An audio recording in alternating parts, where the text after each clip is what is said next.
welcome back to the channel.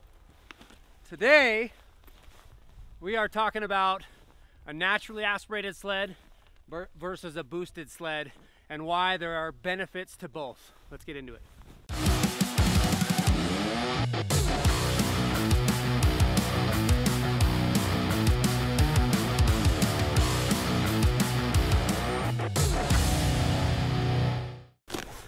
I thought it'd be an awesome time. I mean, we're partway through the year and we're getting close to, well, every year when March comes around, everybody's thinking snow check. You know, what do I get? Guys that went ahead and got a boost this year, man, so many of them like, I'm thinking about selling my boost and getting a 9R.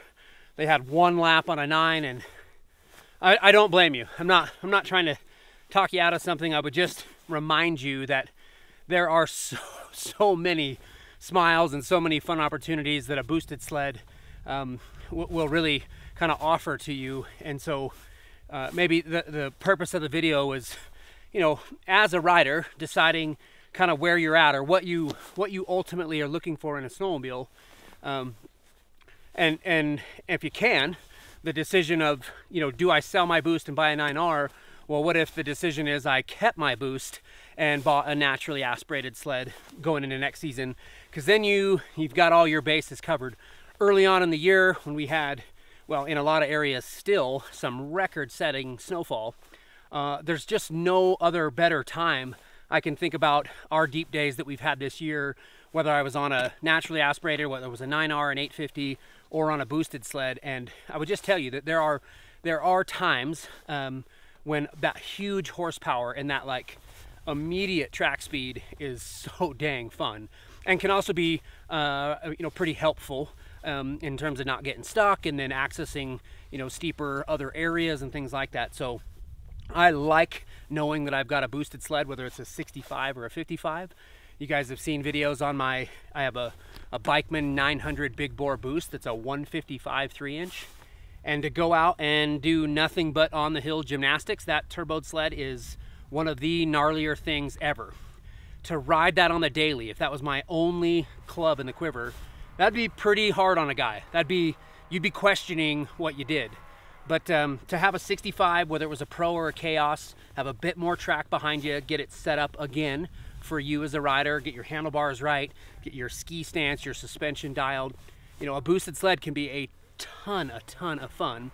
And then the obvious advantages to the naturally aspirated sled. So we'll do some videos and go back and forth of times when I think that a boosted sled was maybe the tool to have versus the 9R, and hopefully the video kind of helps you guys in that decision-making process.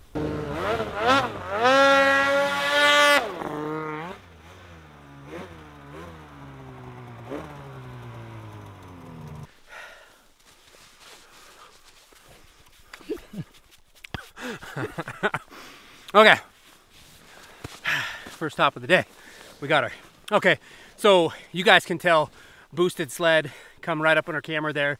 An advantage to a boost is, depending the snow and the situation, which, I mean, pretty damn tight quarters, and that was the objective, was to come in and deliberately do that nice and tight and then relatively slow. And you can hear how you can kind of idle into hopovers, bow ties, things like that. And it's because a boosted sled, once it builds boost and obviously clutched properly, I mean, it's running. And it's so cool to feel that just instant track speed and how that thing will just literally come out of the snow. And so I'd tell you that that's an advantage. Before we go too much further with this, I would also stress that there are some things that you have to keep in mind when you are riding a boosted sled, and that is they're heavier. You know, there are guys, Brant being one of them, that's out there, you know, taking as much weight off the sled, knowing that the turbo adds, you know, in the 20+ pound range onto what would be an aspirated sled. And so, you know, that'd be still the goal, is, you know, trying to figure out, you know, what's important to you.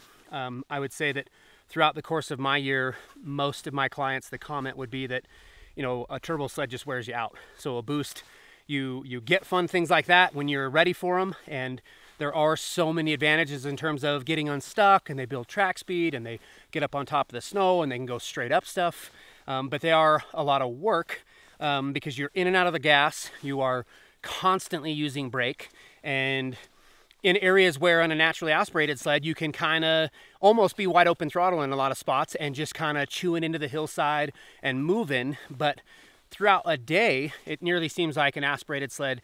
It's just easier on your body. And I would say that there's some truth to that. I just rode this on my last day of my clinic just the other day, and we had a really fun one. I was showcasing a lot of stuff that you can do on a boost. I was doing a lot of bow ties. I was doing a lot of hop overs, a lot of stuff.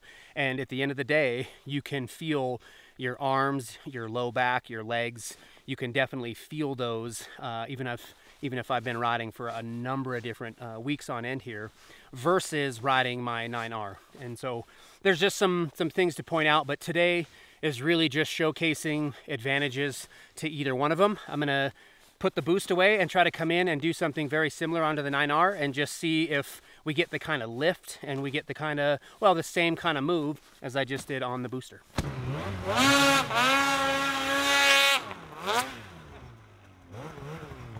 Okay, so try to do the same hop, same left to right. You know, whether I came in and didn't get the same amount of pop because I kind of went into my same rut there, you're still getting it done. Hopefully there's some audio there that you can kind of tell that I had to come in with a bit more momentum. Whether that's just chasing a slippery rut or what, I mean, in my opinion, you're coming in with a naturally aspirated sled a bit faster than you normally would. And let's also keep in mind, both sleds are 165. These are both Chaoses.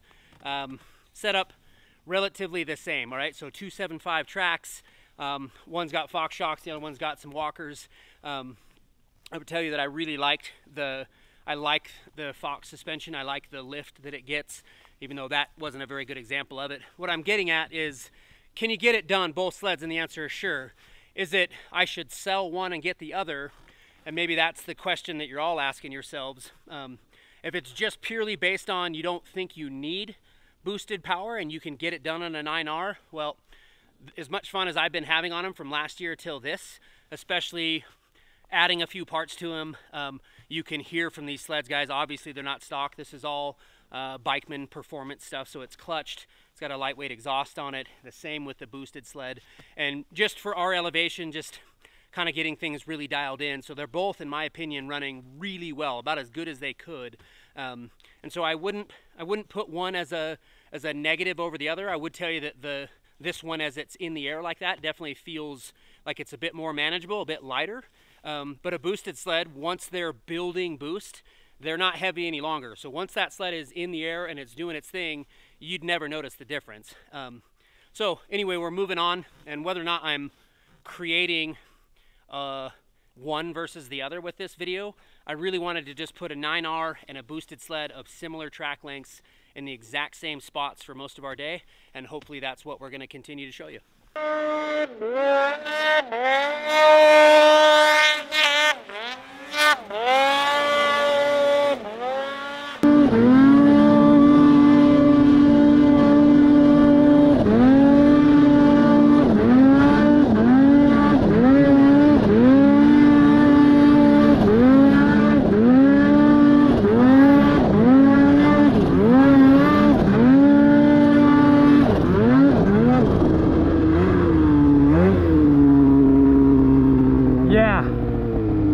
Matrix.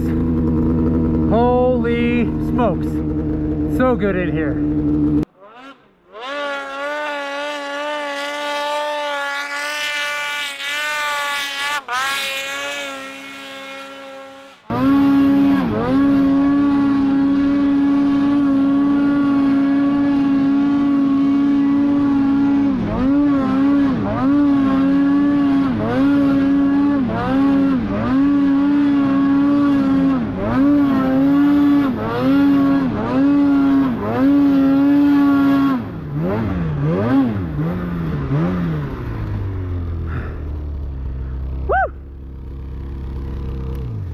Man, I love this place. Love this snowmobile too. I mean, you can tell some pretty obvious, like, just overall track speed changes, but in terms of coming up the hill, being in control, not really feeling like I'm like, I guess, any more or less worn out. I mean, not a whole lot of moves I'm having to make, just go up, but 9R, man, pretty damn impressive. One thing that I would say is an advantage that's a lot of fun, again, once you really gain some confidence in both snowmobiles, but on a boost sled, you guys can see the terrain I'm in, kind of a narrow space right in here below me, where I'm gonna make a really tight turn and then attempt to build some momentum. You guys just watched our how to build and maintain momentum. When I don't have a lot of room and I've got to build momentum to get up when I'm about ready to go up, having that instant track speed and having a lot of it would be a massive advantage to the boost. It doesn't mean you're not getting it done on a naturally aspirated sled, and heck, some of the fun is being wide open throttle on an aspirated sled and letting it chew, and you're kind of fighting your way up in there. I enjoy the struggle.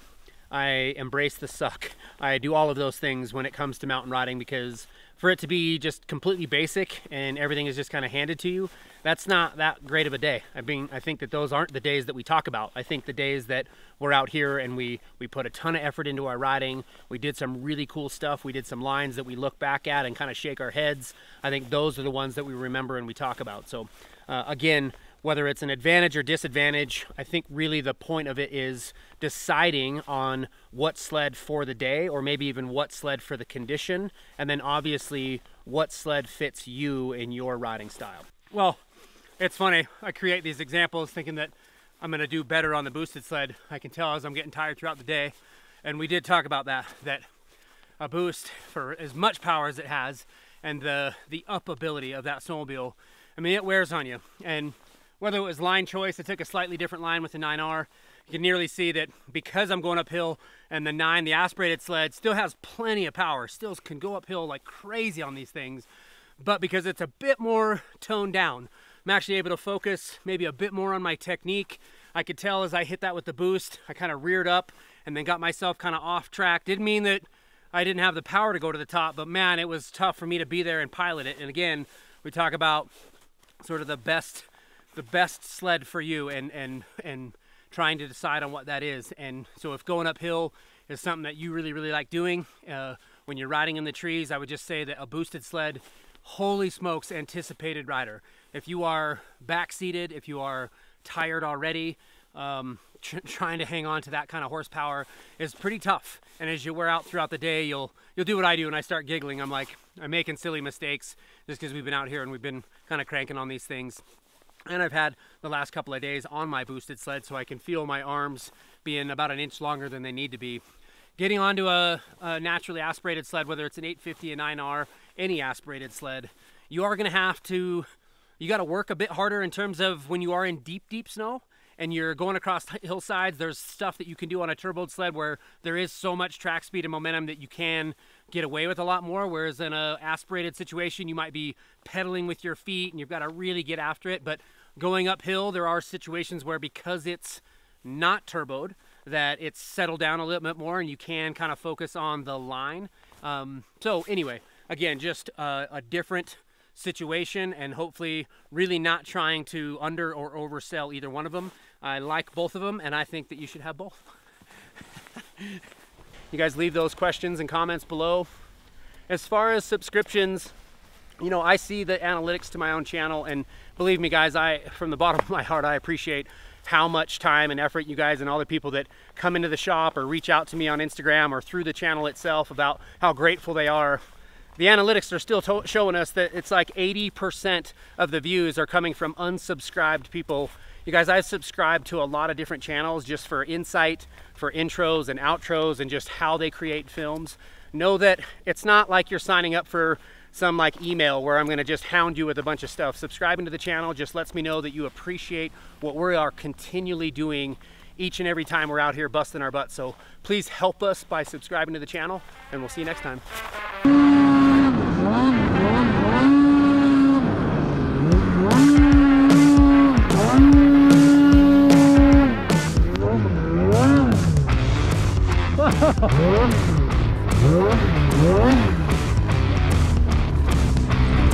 Little Superman at the end, I added that in.